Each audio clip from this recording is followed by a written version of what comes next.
जिनके सिमरन मात्र से सिद्ध होए सब काज, सो हम पर कृपा करे श्री दत्तात्रेय महाराज।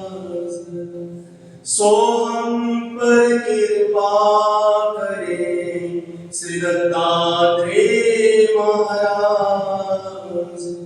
श्री दत्तात्रेय महाराज की सर्वज्ञ श्री चक्रधर।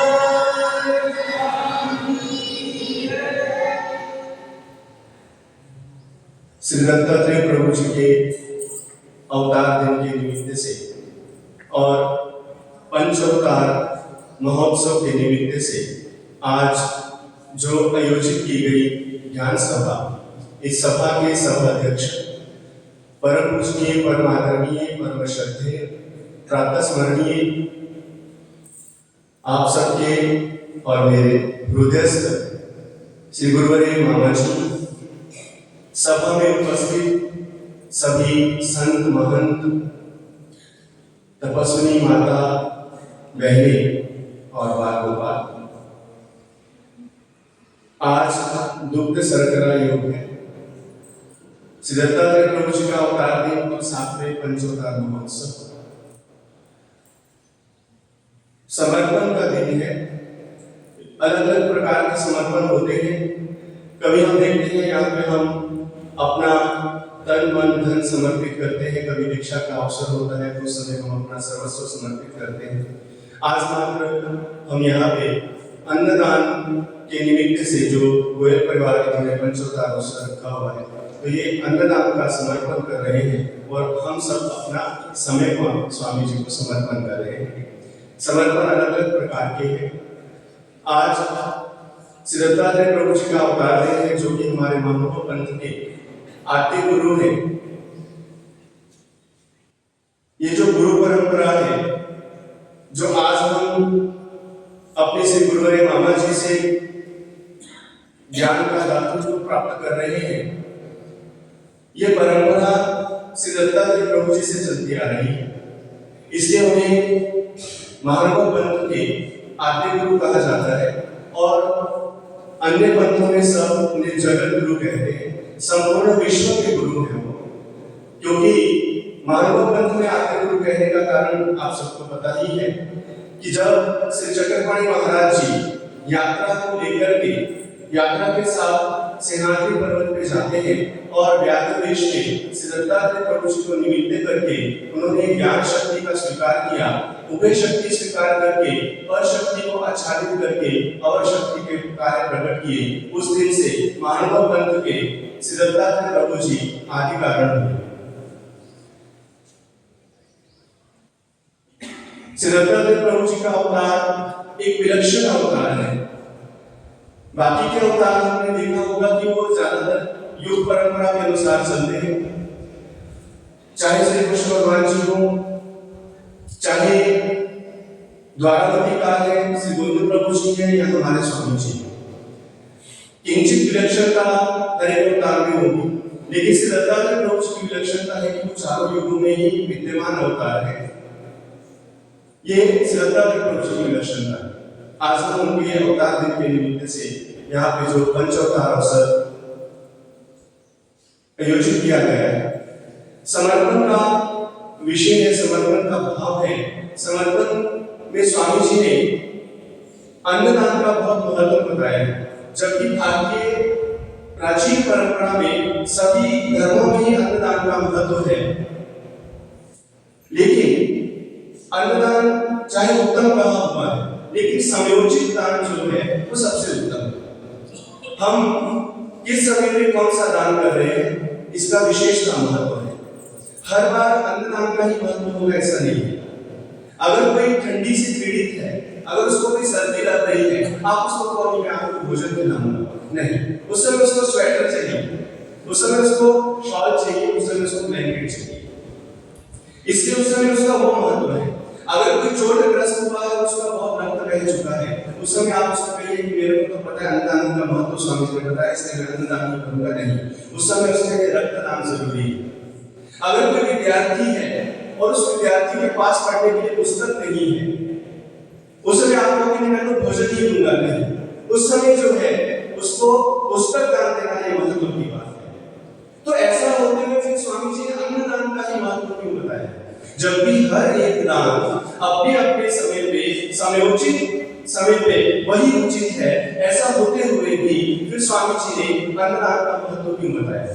क्योंकि अन्नदान एक ऐसी वस्तु है कि जिसके द्वारा हम ये मनुष्य देह प्राप्त कर सकते हैं। नहीं, मनुष्य देह ही नहीं बल्कि इस अन्नदान के माध्यम से देवताओं की विद्या स्थिति, इतना ही नहीं, इसके द्वारा जो परमेश्वर का परमानंद है वो हम इस अन्नदान के माध्यम से, जो स्वामी जी ने दोनों ही साधन बताए हैं, ज्ञान साधन और प्रेम साधन, दोनों ही साधन हम इस अन्नदान के माध्यम से प्राप्त कर सकते हैं। इसलिए इसका विशेष महत्व स्वामी जी ने बताया है। और अगर लौकिक दृष्टि से देखें तो अन्नदान का महत्व क्या है? बाकी आप सभी दान करिए, इसमें जो याचक होता है वो प्रसन्न नहीं होता। आप 100 रुपए दक्षिणा रख दीजिए, फिर भी वो कहेंगे नहीं, ये इतने बड़े अमीर व्यक्ति थे, इन्होंने 500 देने चाहिए, 100 बहुत कम है। वस्त्र दान दीजिए, आप अगर एक शर्ट पहनते हो कहते हैं धोती साथ में चाहिए, धोती दे दी कहते टोपी साथ में चाहिए, टोपी दे दी तो कहते पन्ना भी साथ में चाहिए था। तो याचक प्रसन्न नहीं होता है। लेकिन अन्नदान ऐसी वस्तु है, ये ऐसा एक दान है कि जिसमें लेने वाला बस बस कर देता है। आप लोगों के लिए और परोसेंगे, 3 मिठाइयां हैं और भी बहुत पदार्थ है, लीजिए आप, मैं नहीं बस हो, इसमें तृप्त हो जाता है व्यक्ति। इसलिए भी इस दृष्टिकोण से भी अन्नदान का महत्व है। लेकिन वो अन्नदान हम कैसे करते हैं उसके ऊपर विशेषता महत्व है। आप चाहे 56 भोग बनवा लीजिए, नहीं तो आप जो है वो उससे भी ज्यादा बनाइए, अगर उसके अंदर श्रद्धा भाव नहीं है तो वो जो उपहार है वो परमेश्वर को वैसा स्वीकार नहीं है। अलग अलग लीलाओं के माध्यम से हम देखते हैं, दुर्योधन है, द्वापर में उसने श्री कृष्ण भगवान जी को निमंत्रित किया हुआ है घर में भोजन के लिए। 6 महीने से तैयारी चालू है, अनेक प्रकार के पदार्थ बनाए गए हैं, लेकिन उसके पीछे जो उद्देश्य था, जो उद्देश्य है उसके पीछे, वो श्रद्धा नहीं है। उनकी पत्नी श्रद्धावान थी, भानुमति, श्री कृष्ण भगवान जी को भाई मानती थी, लेकिन दुर्योधन के मन में कपट था। उसने श्री कृष्ण भगवान जी को जो उपहार के लिए भोजन के लिए निमंत्रित किया हुआ है, वो निमंत्रण के पीछे षड्यंत्र है। वो सब षड्यंत्र के अंदर ये विचार है कि श्री कृष्ण भगवान जी का घात करना है। जब श्री कृष्ण भगवान जी पहुंचे हैं हस्तिनापुर में, तो विदुर देव जो है वो बड़ा दुख कर रहे हैं, क्योंकि विदुर देव के नीतिमंत थे। ऐसे कहा जाता है कि वो राज्य से वेतन नहीं लेते थे, बड़े ही साधारण से घर में रहा करते थे और बहुत ही सामान्य प्रकार का जीवन जीते थे। जिस रास्ते से श्री कृष्ण भगवान जी आ रहे हैं वहां पे वो खड़े हैं और मन में ऐसी अप्राप्ति कर रहे हैं कि दुर्योधन कितना भाग्यवान है कि आज श्री कृष्ण भगवान जी उनके घर में आएंगे और उनका भोजन स्वीकार करेंगे। मैं अभागा हूं, निष्कांचन हूं, मेरे पास कुछ नहीं है। यह अप्राप्ति चालू है, श्रद्धा है, भाव है। जब श्री कृष्ण भगवान जी विदुर देव के पास पहुंचते हैं तो स्वामी जी दुर्योधन के महल की तरफ ना जाते हुए विदुर देव के घर की तरफ चल जाते हैं।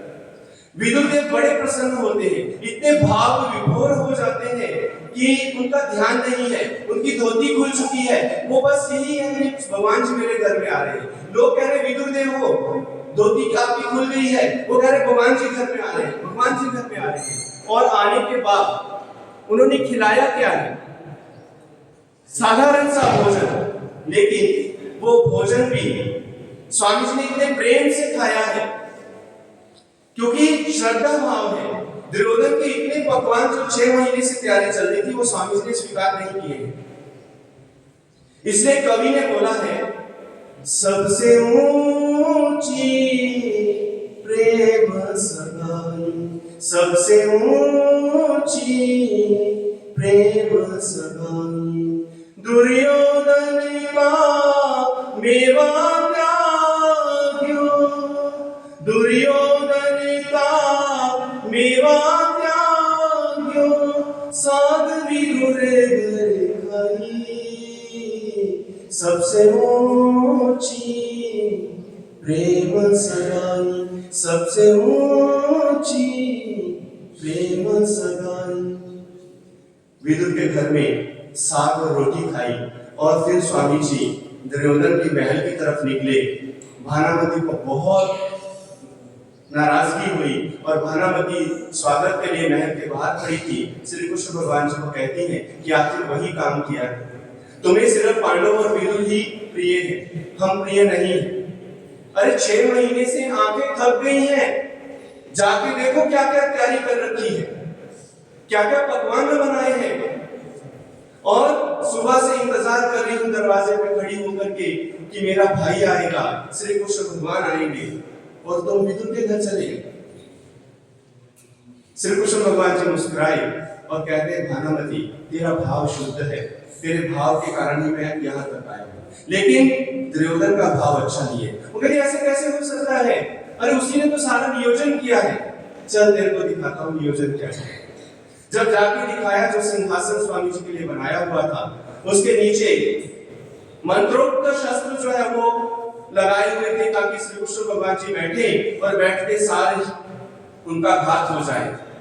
जब भानामती को चादर उठा के दिखाई तो भानामती के मन में इतना रोष आया कि उसने शाप दे दिया कि इन सब कौमों का नाश हो जाए। श्रद्धा की बात है,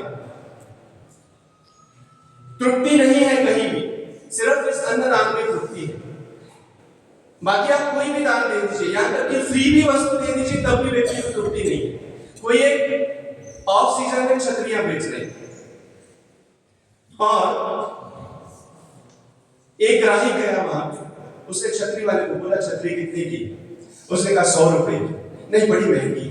वो बेचारा बहुत दिनों से घो रहा था कि चलो गर्मियां आ गई हैं, बारिश कब होगी, छतरी कोई लेगा नहीं, कम रेट में दे देते। इसलिए उसने कहा चलो ठीक है 70 में दे दीजिए। तब भी उसने बहुत ही भाव तोल किया, करते करते वो कहता नहीं और कम, 50 और कम, 40 और कम, 25। वो इतना उबक गया, वो कहते नहीं फ्री ले जा, कहता फिर 2 दे दीजिए। ये जीव की स्थिति है, मतलब संतुष्टि कहीं नहीं है, फ्री भी मिलेगी तो संतुष्टि नहीं है, लेकिन परमेश्वर को स्वीकार है भाव और निष्ठा। अगर आपकी निष्ठा पक्की है, अगर आपका विश्वास पक्का है, तो परमेश्वर उसे स्वीकार करते हैं। एक भक्त थे, हर रोज श्रीमद् भगवद गीता का 8वां अध्याय पारण किया करते, और पारण की सिवाय वो खाना नहीं खाते, और नियम था कि 5 ही घर में भिक्षा मांगनी है, जितनी मिलेगी उतनी, वही सुदामा जी जैसा नियम, और घर में खाने के लाले पड़े, लेकिन वो अपने नियम में अटल। 2 दिन हो गए घर में चूल्हा नहीं जला है, बच्चे भूखे हैं।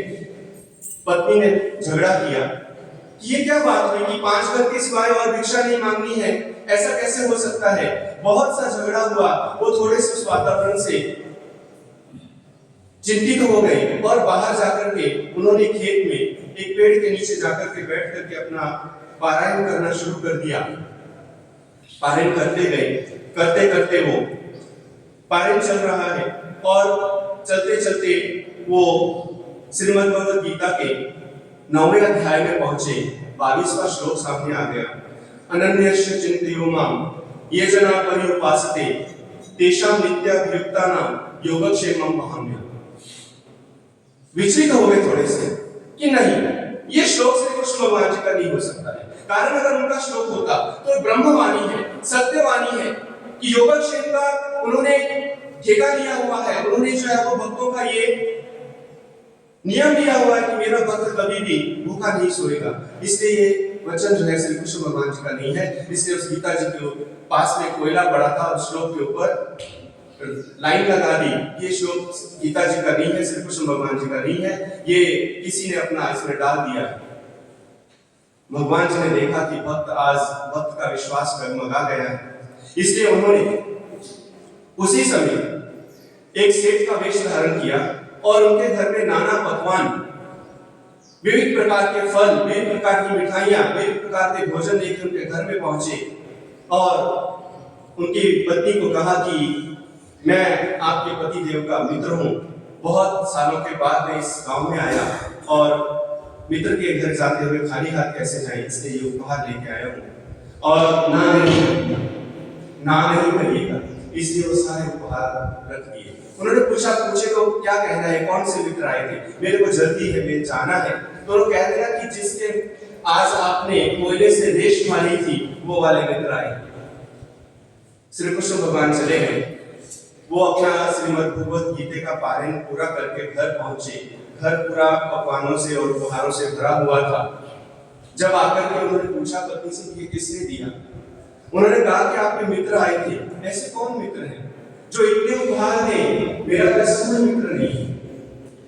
क्या बताया उन्होंने, कहां से आएगा, ऐसा कुछ नहीं बताया, सिर्फ इतना कहा है कि जिसके मुंह पे आज आपने काला कोयले से रेशा मारी थी वो मित्र आए और आंखों से आंसू बहने शुरू हो गए। ये भाव है, ये निष्ठा है। अगर हमारी निष्ठा पक्की है, हमारा विश्वास पक्का है, तो परमेश्वर की उस भक्त की लाज रखते हैं और उसके लिए स्वयं उपस्थित होते हैं। आज जो हम उपहार के निमित्त से आज यहाँ पे उपस्थित हैं, गोयल परिवार की तरफ से हर साल ही श्री दत्तात्रेय प्रभु जी के अवतार दिन के निमित्त से उपहार भी किया जाता है और वस्त्र दान भी किया जाता है। स्वामी श्री चक्रधर जी, श्री दत्तात्रेय प्रभु जी इनकी इस अन्नदान और वस्त्र दान की क्रिया का स्वीकार करें। जिन आशीर्वाद पर मार्गदर्शन के शब्दों के लिए हम आतुर हैं, मैं यहीं पे उन शब्दों को सुनने के लिए अपने शब्दों को यहीं पे विराम देता हूँ। श्री दत्तात्रेय महाराज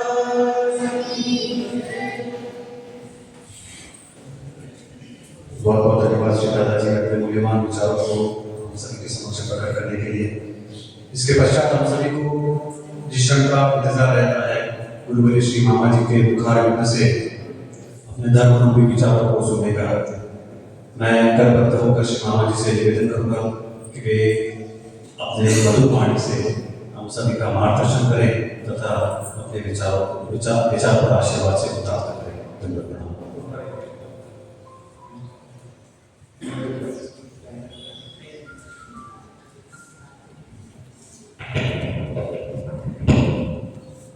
श्री